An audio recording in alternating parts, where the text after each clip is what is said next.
Thank you, Ms Ghani. It's a pleasure to serve under your chairmanship. As post-Brexit chaos has all too vividly shown, ports are a vital part of a nation's infrastructure. Scottish and UK exports have been hindered and harmed by Brexit itself, but also by blockage at key ports. Commercial harbours are fundamental for trade and the health of the economy. Indeed, the UK government even sought to reopen a port as the crisis loomed, and at significant cost, albeit failure. Meanwhile, Ireland has seen ferry and container services to the continent greatly increase, allowing for both outbound exports and inbound tourism. Scotland, though, remains devoid of even one direct ferry service to Europe. There have been past debates about that issue and the continued problem, and today I wish to focus my remarks on another aspect of maritime policy, but one which equally constrains Scottish economic growth and the potential for Scottish tourism. It is related and inextricably linked, as ferries and ships ply their trade and take their goods to harbours. This issue is port ownership and port regulation. Ports were privatised in 1992, and that lies at the heart of the problem and remains a serious concern for Scotland today. Hence, while road transport is largely devolved and much to do with ports and harbours rests within the domain of the Scottish Government, a debate in this Parliament remains hugely relevant and indeed vital. As well as being caused by the UK Government's actions in privatisation, it also impacts upon their current reserve powers, as it has created a monopoly situation, one which I believe is harmful to local needs and Scotland's national interests. Of course, trust in municipal ports still exists and mostly perform well for their communities. I have many in my own constituency. Others can be even bigger, such as Aberdeen. But there are critical areas in Scotland where what should be a municipal, indeed a national asset, instead are owned and operated for private profit, and where the wants of other communities, even countries, dominate. Scotland has many estuaries, but industrialisation and population have ensured that perhaps the two most critical are the firsts of Forth and Clyde. They teem with people and businesses, as well as being redolent of Scottish history. They're vital for access not just to the east and west coasts of Britain, but for trade beyond with Europe, America, and the rest of the world. Who owns them, and what effect does that have on our nation? Let me start on the east coast. I was born in Leith, for long the principal port in the Forth, if not in Scotland, until trade moved west. Nowadays, I can see the river from my flat in Dunbar, and therefore know the estuary well. Ask anyone in either of these communities, or indeed anywhere on the banks of the river, who owns Forth ports?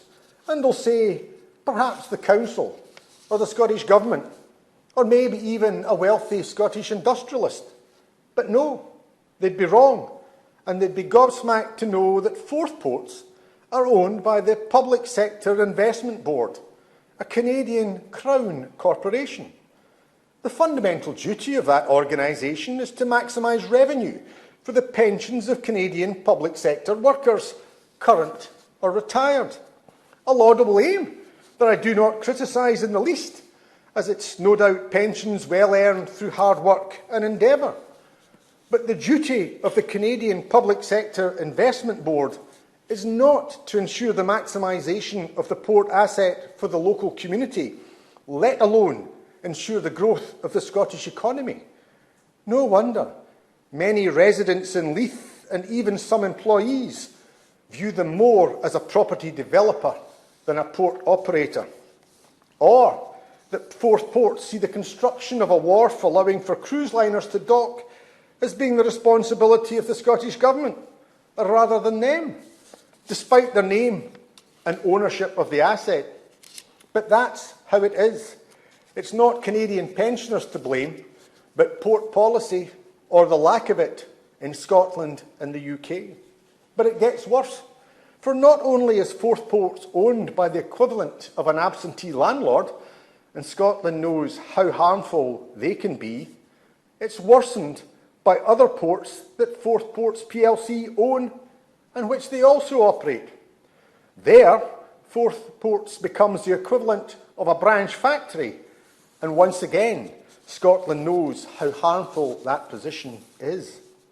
So who are Forth Ports plc? Well, for sure, they own Grangemouth, which is Scotland's principal container port, as well as owning the ports of Leith, Rosyth, Methil and Burntisland, the other major ports on the Forth. They also own the port of Dundee up on the Firth of Tay, the next firth or estuary up the coast. All fine and well, you might think. But it's what else they own and operate, despite the name Forth Ports plc, which causes a conflict of interest. For they also own and operate the Port of Tilbury, which is part of the Port of London and situated on the River Thames, not the River Forth, or indeed any firth in Scotland. So what, you might say? It's when you realise not just where ownership lies, but where the major source of operation for them is sited, that the problem appears. Tilbury carries more traffic than all the Scottish ports combined. Forth Ports' corporate website last year indicated that 16 million tonnes of cargo went out of Tilbury, but only 9 million for Grangemouth, which is by far the largest Scottish port. Tilbury, as well as dominating in trade, dominates in passenger numbers. The cruise liner turnaround hub at Rosyth, mentioned in the corporate website, is dwarfed by the London International Cruise Terminal, boasted of at Tilbury and on the same corporate site. In a nutshell, what does this mean? It means that what should be Scotland's major East Coast port area is owned for the benefit of pensioners across the Atlantic, and where the strategic focus of management is on the Thames, not the Forth. The interests of the Forth and Scotland are swamped by those of a Canadian pension fund and a competitor estuary. That's the issue on Scotland's east coast. But what's it like on the west? It too remains vital to Scotland, even if much focus has once again returned to the North Sea and away from the Atlantic. It's rooted in the Scottish psyche as well as soul, from the tears of emigration through ships which were built that sailed the world to songs still loved and sung today. The Clyde remains Scotland's largest urban concentration, still has a manufacturing base, as well as providing world-class food and drink exports and possessing scenic sites that many around the world long to visit. The basis for a vibrant port, or even ports, you'd think. The major ports on the River Clyde, Glasgow, Greenock and Hunterston, as well as Ardrossan down the Ayrshire coast, are owned and operated by Clyde Port. But since 2003, ownership of them has moved from the Firth. As with the Forth, ask a resident on the Clyde who owns the major harbours on the river, and a similar response of government, local or national, all are local worthy, will be forthcoming. But now, the owners of the major harbours on the River Clyde are Peel Ports plc, part of Peel Properties, and one of the largest property investment companies in the UK. They're based in Manchester, and indeed the majority shareholder is John Whittaker, a billionaire who lives on the Isle of Man. Again, reflecting the situation on the east coast and the River Forth, the interests are not the local communities or even the nation's economy. Instead, as well as owning other harbours, which I'll come to shortly, they have an extensive property portfolio, including John Lennon Airport in Liverpool, as well as the Manchester Ship Canal. They also own Camel Laird Shipyard and Tranmere Oil Terminal on the Mersey. Now, I have nothing against any of those operations and wish them well. I have no doubt they try to do the best for their workforce and customers, but they're not similar to the interests and certainly not the needs of the Clyde or Scotland. Moreover, the principal beneficiaries aren't Clyde communities or the Scottish economy. Instead, it's for the benefit of a Manchester-based company and an Isle of Man billionaire. Once again, as with the Forth, the situation of ownership is worsened by the operation of the ports by what in many instances should be competitor harbours. So much for the free market, extolling and liberating competition. That's because Peel Ports plc also own the Mersey Docks and Harbour Company, which in turn operates the Port of Liverpool. Indeed, they also own Heysham, Great Yarmouth and London Medway, that latter one described by them as their flagship port. It's not just in praise from the principal owners where the Clyde loses out in trade. In terms of tonnage of trade, according to DFT data for 2020, the Mersey dominates with 31 million tonnes in and out, with Medway at 9 million and leaving the Clyde trailing in their wake at under 7 million tonnes.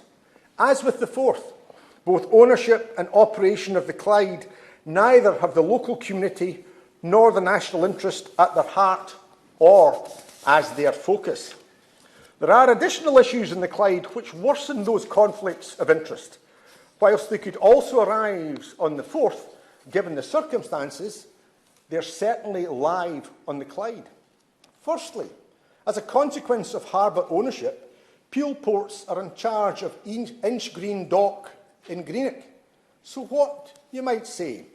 But that dock is potentially critical to reviving shipbuilding on the Clyde, as well as securing the future of the last remaining yard on the Lower Clyde at Ferguson's in Port Glasgow. There are issues there with ownership and construction of ferries that I don't have time to go into today. The wrong ferries ordered, incompetence by the procurement agency CMAL, and Russian failure by the Scottish Government.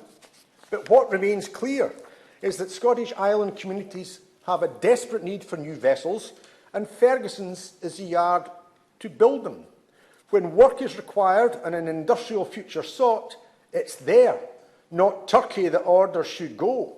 Moreover, the workforce has not just the history, but the current skills to build them. But in doing so, and given the needs of island communities, future expansion may well be needed, and that's where Inchgreen Dock comes in. Rather than ensuring it can be used for shipyard expansion, instead Peel Ports have sought to lease it as a breaker's yard.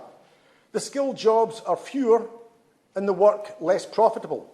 In any event, even the breaker's yard hasn't opened so far. Would it, perchance, have anything to do with Peel Ports plc also owning Camel Laird Shipyard on the Mersey, who compete with Ferguson's for orders? It's not just orders that Turkish ports are competing for, but Camel Laird also want orders that should be going to Ferguson's on the Clyde. I don't know, but it certainly doesn't look right. Where's the free market competition so extolled by this government when the interests of a Clyde shipyard, as with Clyde communities and the Scottish economy, are drowned by those of the Mersey? There's an additional issue following on from privatisation as well, and that's dredging. Clyde Port, as with Forth Ports, have become the statutory harbour authority and therefore are responsible for dredging in the river. But so far on the Clyde, there's been no recent dredging upstream beyond the BAE Systems site. Yet Govan docks have recently been taken over and the new owners have ambitious plans. How can they ensure that dredging takes place when it's carried out by a rival port owner and one who may have no interest whatsoever in its success? Chair, ports are critical for our communities and to our economy. Key harbours and estuaries are vital for trade, tourism and employment. Yet in Scotland, the two major firsts of owners whose interests aren't those of the local communities or indeed the nation. Indeed, owners whose operations actually conflict with the needs and wants of the Forth and Clyde. There's no way that Canada would allow the Port of Montreal to be owned by New York, or that the USA would allow Los Angeles to be run by Vancouver, nor would Belfast or Dublin benefit by being run by the other. It's not perhaps surprising that the island of Ireland's two major ports are thriving and that they're municipally or nationally owned, as well as focused on their own national interest, not someone else's. This is an unhealthy monopoly and it's damaging Scottish interests. It should be broken up, with the government seeking action from the Competition and Mergers Authority to ensure Scotland's interests are both protected and promoted. If not, then compulsory purchase or the creation of new ports should be pursued by the Scottish Government. The Forth and Clyde cannot be drowned by the interests of the Thames and Mersey. Thank you.